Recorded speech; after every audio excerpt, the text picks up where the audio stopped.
오늘 읽으실 말씀은 창세기 41장 37절에서 43절까지입니다. 바로와 모든 신하들은 이 요셉의 제안을 좋게 여겼다. 바로가 신하들에게 말하였다. 하나님의 영이 함께하는 사람을 이 사람 말고 어디에서 또 찾을 수 있겠느냐? 바로가 요셉에게 말하였다. 하나님이 너에게 이 모든 것을 알리셨는데 너처럼 명철하고 슬기로운 사람이 어디에 또 있겠느냐? 내가 나의 집을 다스리는 책임자가 되어라. 나의 모든 백성은 너의 명령을 따를 것이다. 내가 너보다 높다는 것은 내가 이 자리에 앉아 있다는 것뿐이다. 바로가 또 요셉에게 말하였다. 내가 너를 온 이집트 땅의 총리로 세운다. 그렇게 말하면서 바로는 손가락에 끼고 있는 옥새 반지를 빼서 요셉의 손가락에 끼우고 고운 모시옷을 입히고 금목걸이를 목에다 걸어주었다. 그런 다음에 또 자기의 병거에 버금가는 병거에 요셉을 태우니 사람들이 물러나거라 하고 외쳤다. 이렇게 해서 바로는 요셉을 온 이집트 땅의 총리로 세웠다. 사람들은 요셉을 잊어버렸어요. 하지만 사람들은 잊었을지언정 하나님은 요셉을 잊지 않으셨어요. 어느 날 이집트의 왕이 꿈을 꾸고는 벌떡 일어나 자리에 앉았습니다. 이상하다. 이게 무슨 꿈일까? 고민하다가 다시 누운 그는 또다시 꿈을 깨고 깨어났어요. 당신은 비슷한 내용의 꿈을 연거푸 꾸어본 적이 있으세요? 그때 기분이 어떻던가요? 뜬 눈으로 밤을 새운 왕은 날이 밝자마자 이집트의 현인이란 현인들은 모두 불러다가 해몽을 요구해 보았어요. 하지만 아무도 그 꿈을 해석하지 못합니다. 바로 그때 2년 전 감옥에서 요셉과 함께 있었던 신하가 요셉을 기억해낸 겁니다. 왕이시여, 제가 감옥에 있을 때 저의 꿈을 정확하게 해석한 청년이 하나 있습니다. 제가 그동안 이 청년을 잊어버리고 있었는데 이제야 생각이 났습니다. 왕은 즉시 요셉을 불러왔어요. 듣자 하니 너는 해몽을 잘한다더구나? 아닙니다. 내가 아니라 하나님께서 왕에게 편안한 대답을 해주실 것입니다. 왕은 요셉에게 자신의 꿈 이야기를 들려주었어요. 왕의 말이 끝났을 때 요셉이 말합니다. 이 꿈은 하나님이 장차 하실 일을 보여주신 겁니다. 앞으로 이 나라에 7해 동안 풍년이 들 것입니다. 그 후엔 7해 동안 흉년이 들어서 기근이 이 땅을 황폐하게 할 것입니다. 왕이 같은 꿈을 2번 꾼 것은 하나님이 이 일을 반드시 이루신다는 뜻입니다. 요셉의 해몽은 이렇게도 받아들일 수도 있고 저렇게도 받아들일 수 있는 애매모호한 해석이 아니었어요. 그의 해석은 너무나도 명확하고도 구체적이었단 말입니다. 보십시오. 이집트 왕은 권력과 명예와 부와 세상의 모든 것을 거머쥐고 있습니다. 하지만 어젯밤에 꾼 꿈 하나도 해석하지 못하고 있단 말입니다. 그런가 하면 요셉은 아무것도 가진 것이 없는 세상의 가장 밑바닥에 있는 사람입니다. 그런데 그는 왕이 보지 못하는 것을 보고 있고 왕이 모르는 것을 알고 있었던 거예요. 너무나 대조적이지 않습니까? 바로 이것이 세상과 크리스천의 차이가 아닐까요? 크리스천들은 세상이 보지 못하는 것을 보고 있고 세상이 알지 못하는 것을 알고 있으니까요. 그렇다면 우리 크리스천들은 어떻게 살아야 할까요? 아무것도 모르고 자신이 어디서 와서 어디로 가는지도 모르고 정신없이 앞만 보고 달려가고 있는 세상 사람들을 위해서 우리가 할 수 있는 일은 무엇일까요? 요셉이 말했어요.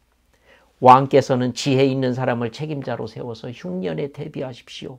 그러면 이 나라가 망하지 않을 것입니다. 요셉은 꿈을 명쾌하게 해석했을 뿐만 아니라 문제에 대한 해결책까지 제시하고 있습니다. 그때 왕이 탄복을 했어요. 이와 같이 하나님의 영에 감동된 사람을 어떻게 찾을 수 있겠는가? 하나님이 이 모든 것을 너에게 보이셨으니 너는 내 나라를 다스려라. 왕은 요셉을 국무총리에 임명했어요. 이게 가능한 일입니까? 이집트인들이 무시하고 있는 히브리인에다가 가문도 학벌도 신통치 않은 죄수를 국무총리로 삼는 왕이 어디에 있습니까? 요셉이 국무총리로 발탁된 이유는 오직 하나입니다. 하나님이 함께하는 사람이라는 거예요.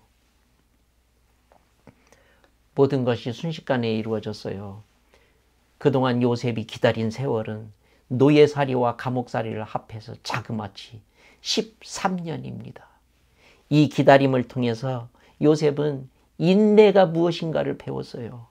또 인내를 통해서 단련되었던 그는 더 성숙한 인격자가 됐어요. 또 그는 하나님만을 그의 소망으로 삼고 사는 사람이 되어 있었던 거예요. 13년 만에 고난의 비밀이 풀리면서 요셉은 깨달았어요. 아, 모든 것을 하나님이 하셨구나. 억울하고 원통한 일들도 다 하나님의 계획 속에 있었구나. 하나님은 오래전부터 모든 것을 계획하시고 나를 여기까지 인도하셨구나. 성경에 기록된 요셉의 생애를 읽어보면 요셉이 입버릇처럼 하는 말이 하나 있어요. 그건 이겁니다. 하나님께서 하셨다. 요셉은요, 죽는 순간에도 이런 말을 했어요. 하나님이 하실 것이다. 요셉은 하나님이 자신의 삶의 모든 것을 주관하고 계신 것을 알았어요. 그에게 일어나는 어떤 일도 하나님의 계획 안에 있다는 것을 요셉은 알았던 겁니다. 당신은 지금 어떤 어려움을 당하고 있습니까? 도저히 될 것 같지 않은 문제가 철옹성처럼 당신 앞에 버티고 있습니까?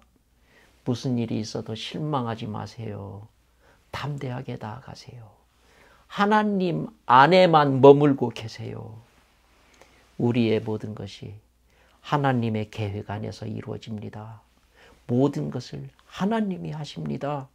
어떤 힘든 환경도 어떤 어려운 문제도 하나님께서 손대시면 순식간에 해결됩니다. 그날이 올 때까지 믿음으로 기다리면서 오늘 나 자신이 해야 할 일을 성실하게 하시기 바랍니다. 신앙이란 기다리는 거예요. 하나님을 신뢰하고 기다리는 거예요. 성경은 말씀합니다. 너는 여호와를 기다려라. 강하고 담대하며 여호와를 기다려라.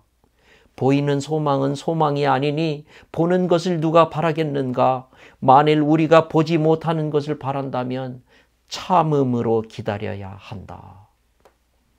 형제자매님, 앞이 보이지 않아도 눈앞이 캄캄해도 기다리면서 앞으로 나아갑시다. 이유를 모르는 어려움을 당해도 절망의 순간에 부딪혀도 하나님께만 소망을 두고 참고 기다리십시다. 하나님은 우리의 기다림을 통해서 놀라운 일을 이루십니다. 때가 되면 하나님께서 우리가 상상하지 못했던 위대한 일을 우리의 삶 속에서 이루십니다. 그때 우리는 자신의 고난의 비밀을 알게 될 것입니다. 우리는 요셉이 이집트의 국무총리가 된 것을 그의 성공의 절정으로 생각합니다. 그리고 요셉의 이야기를 인간 승리의 이야기로 생각해요. 이름 없는 히브리 소년이 역경을 딛고 승리한 성공 스토리 말입니다. 그러나 그것이 요셉의 이야기의 전부는 아니에요.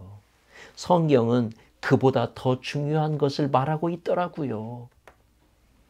지금까지 세상에 출현했던 국무총리는 수도 없이 많습니다. 지구 위에 존재했던 왕들만 해도 수만 명에 이를 거예요. 요셉이 그 수만 명 중에 하나가 된 것이 하나님께 무슨 의미가 있을까요? 그가 이집트의 국무총리가 되어서 부귀 영화를 누리다가 간 것이 하나님께 무슨 의미가 있느냐 이 말입니다. 하나님은 요셉이 그렇게 살라고 그를 국무총리가 되게 하셨을까요? 성경은 요셉 스토리를 통해서 인간 승리의 이야기만 하는 것이 아니에요. 요셉의 스토리는요, 인간 승리의 이야기를 뛰어넘는 하나님의 구원의 이야기를 우리에게 들려주고 있어요. 하나님은 이집트 국민들을 기근에서 구원하기 위해서 요셉을 사용하셨어요. 또 하나님은 요셉의 형제들을 기근에서 구원해서 이스라엘 민족을 이루기 위해서 요셉을 사용하셨던 거예요. 더 나아가서 하나님은 이스라엘 민족을 통해서 열방 민족에게 복을 베풀려고 계획하셨던 거예요. 이것이 하나님의 구원 계획이었어요.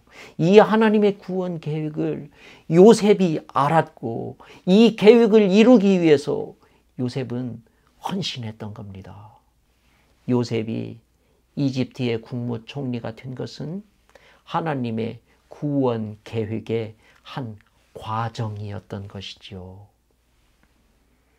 이 메시지를 듣는 당신에게 내가 꼭 들려주고 싶은 말이 있습니다. 이 말이 당신이 듣기에는 부담스러울지는 모르지만 당신에게 유익할 것입니다.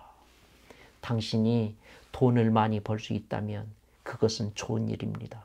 그러나 당신의 인생이 거기에만 머물고 있다면 당신은 인생에서 실패할 것입니다.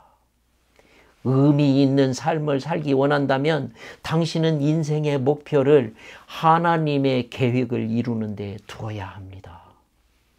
하나님의 계획을 이루기 위해서 사는 사람은 똑같이 돈을 벌어도 돈을 버는 방법이 정직합니다. 그리고 돈을 쓸 때에도 돈을 쓰는 방법이 세상 사람과 다릅니다. 자신의 재물로 사람들에게 복을 끼치며 사니까요. 이건 돈에만 해당되는 이야기는 아닙니다. 명예나 권력이나 학문적 성취나 사람들이 추구하고 있는 모든 것에 해당됩니다. 한번 가정해 보실까요? 내가 좋은 두뇌를 가지고 자신의 분야에서 탁월한 위치에 올랐다고 한번 생각해 보십시다. 하나님이 왜 나를 그런 위치에 올려놓으셨겠습니까? 나를 통해서 이루실 하나님의 계획이 있기 때문 아닙니까? 그런데 만약 내가 거기에 무관심하다면, 그리고 자신만을 위해서 살고 있다면 하나님의 계획은 어떻게 되는 겁니까? 나를 통해서 많은 사람에게 복을 베풀려고 하셨던 하나님의 계획은 어떻게 되느냐 이 말입니다. 내가 이렇게 살아도 나를 성공한 사람이라고 말할 수 있을까요? 하나님의 선한 계획을 이룰 기회가 주어져 있는데도 그 기회를 외면하고 있다면 이것은 비극입니다. 우리의 삶을 평가할 때 하나님은 어떤 기준을 가지고 평가할까요? 그 사람이 경제적으로, 사회적으로, 정치적으로 어떤 위치에 올랐는가? 그 사람이 세상에서 얼마나 유명한 사람이 되었는가? 이런 걸로 하나님이 우리의 삶을 평가하실 것 같습니까? 아니에요. 하나님의 평가 기준은 이겁니다. 그 사람을 통해서 하나님이 이루려고 했던 계획이 얼마나 이루어졌는가. 사도 바울을 보세요. 세상의 기준으로 보면 바울은 아무것도 성취한 것이 없는 사람입니다. 재산도 권력도 명예도 그는 아무것도 손에 쥐지 못했어요. 그러나 하나님의 위대한 계획들은 바울을 통해서 아름답게 이루어졌거든요. 하나님은 우리를 통해서 세상에 복을 베푸시려고 계획하셨어요. 그 계획을 이루는 것이 우리를 향한 하나님의 뜻이에요.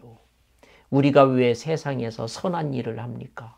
우리가 왜 사람들에게 복음을 전합니까? 하나님의 구원 계획을 이루기 위해서, 하나님의 복을 세상 사람들에게 나누어 주기 위해서, 바로 여기에 우리의 삶의 의미가 있는 것입니다. 형제자매님, 날마다 스스로에게 이렇게 물어보세요. 나는 무엇을 위해서 지금 살아가고 있는가? 나는 왜 직업을 가지고 있고 왜 사회활동을 하고 있는가? 나는 왜 신앙 공동체에 속해 있고 내가 왜 신앙 공동체를 섬기고 있는가? 우리가 살면서 무슨 거창한 업적을 남기지 않아도 좋아요.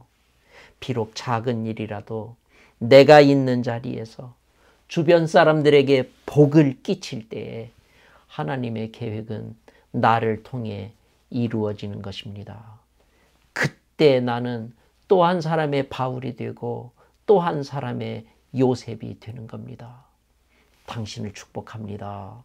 당신이 어디서 무엇을 하든지 하나님의 계획을 아름답게 이루는 복된 크리스천이 되기를 축복합니다. 주님, 우리를 불쌍히 여겨주십시오.